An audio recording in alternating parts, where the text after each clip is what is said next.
अस्सलाम वालेकुम नाज़रीन, अहम अपडेट के साथ आपकी खिदमत में हाज़िर हो चुके हैं। नाज़रीन, आज की वीडियो बड़ी ख़ास है। आज आपको बताते हैं जी कि इनकम टैक्स रिटर्न आप कैसे जमा करवा सकते हैं विदाउट एनी कॉस्ट, यानी कि बिल्कुल फ्री में जो है वो आपने इसको फ़ाइल कर लेना है, बजाय इसके कि आप लोगों के पास जाते हैं और उनसे जो है वो रिक्वेस्ट करते हैं कि जी हमारा इनकम टैक्स जो है वो रिटर्न सबमिट कर दें, और उनको जो है वो भारी फ़ीसें भी अदा करते हैं। तो उससे बेहतर है कि आप एक छोटा सा ये काम कर लें और ये वीडियो देखें, और उसके बाद आप ख़ुद अपना जो है वो टैक्स रिटर्न जो है वो फ़ाइल करेंगे। सबसे पहले आपने जाना है जी कि टैक्स आसान की एक ऐप है, गूगल प्ले स्टोर से आपको आसानी से मिल जाएगी। यहाँ पे जाके आपने इसको इंस्टॉल करने के बाद ओपन कर लेना है, तो आपके पास ये होम पेज आ जाएगा इनकम रिटर्न के नाम से। यहाँ पर आपने जो है वो देखें जी कि यहाँ पर बिल्कुल जो है वो आपने अपना CNSC नंबर लिखना है और पासवर्ड लिखना है।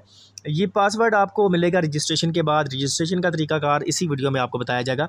पहले आप इसको जो देख लें कि आपने इसको फ़ाइल कैसे करना है, सबमिट कैसे करना है रिटर्न को।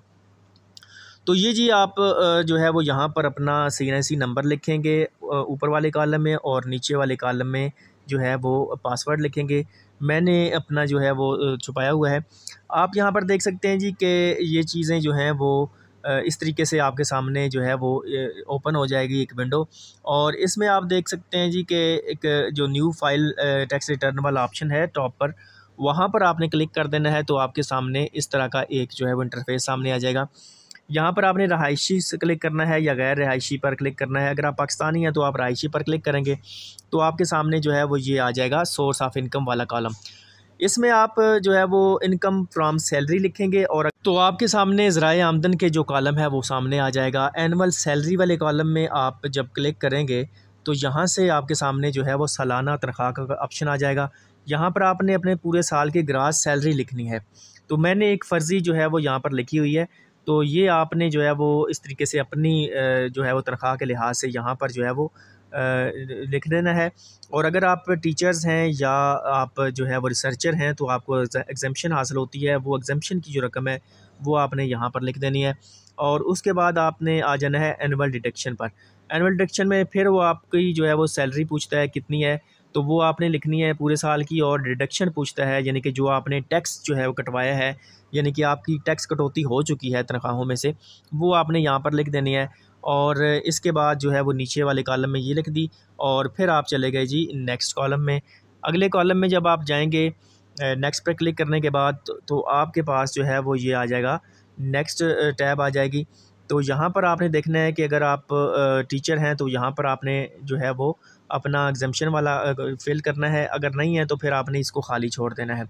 बाकी जो है वो किसी को टच करने की इतनी ज़रूरत नहीं होती है, लेकिन अगर आप लिखना चाहते हैं तो वो भी आप टैक्स कटौतियाँ जिस मद में हुई हैं तो यहाँ पर आप वो जो टैक्स कटौती है वो लिख सकते हैं, वो भी आपके रिकॉर्ड का हिस्सा बन जाएगी। तो इसके बाद आप देख सकते हैं जी कि नेक्स्ट जो है वो हमारे पास क्या होगा। नेक्स्ट जो है वो हमारे पास आ जाता है कि बैंक्स में आपकी कितनी ट्रांजैक्शन हुई। ये तमाम चीज़ें जो हैं वो ऑप्शनल हैं। अगर आप इसमें कोई इन्फॉर्मेशन देना चाहते हैं तो वो इन्फॉर्मेशन ज़रूर दें, लाजमी तौर पर दें। लेकिन अगर आप इनको स्किप भी कर देते हैं तो फिर भी जो है वो आपका टैक्स रिटर्न जो है वो फ़ाइल हो जाएगा। तो इसके बाद जो है वो हम नेक्स्ट चले जाते हैं जी अगले कॉलम पे अगर देखें तो, और इसी तरीके से जो है वो आगे चले जाएंगे। यहाँ पर जो है वो ये इम्पोर्टेंट है, यहाँ पे आप एसेट्स को लिख लेंगे। जो आपके एसेट होंगे वो आपने यहाँ पर इंटर करने हैं कि आपने इस साल में कितने एसेट्स जो हैं वो बिल्ड किए, वो आपने बनाने हैं। इस पर इसको फिल करने के हवाले से ये भी याद रखें कि इस पर जो है वो कोई आपका टैक्स इजाफ़ी जो है वो बन के सामने नहीं आएगा। इसको आपने लाजमी तौर पर जो है वो फिल कर लेना है। गाड़ी है आपके पास तो आपने गाड़ी के इंटर कर देना है, और मवेशी हैं आपके पास तो यहाँ पे आपने मवेशी जो है वो इंटर कर देने हैं। पर्सनल आइटम ज़ाती अशिया जो आपके पास हैं वो सारी आपने यहाँ पे इंटर कर देनी है, और इसके बाद आपने इसको जो है वो कर देना है। लायबिलिटीज़ यानी कि वाजिबात में जो है वो आप देख लें, इसमें कोई चीज़ भी आपको लिखने की ज़रूरत नहीं है। और इसी तरीके से जो है वो आपने कंसल्टेशन पर जब आप क्लिक करेंगे तो यहाँ पर आपके पास जो चीज़ है वो निकल के ये सामने आएगी कि आपने इनफ्लो लिखना है अपना, आपका कितना है और आपका आउटफ्लो कितना है। ठीक है जी, ये चीज़ें जब आप लिख लेंगे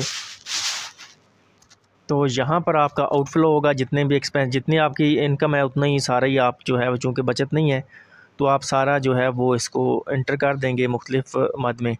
बिजली के बिल में कितना ख़र्च किया, गैस में कितना ख़र्च किया, मेडिकल, एजुकेशनल, ये ज़ाती अखराजात में कितना है। अगर आप टाइम बचाना चाहते हैं तो सारे जो अमाउंट है वो आप ज़ाती अखराजात में भी इंटर कर सकते हैं।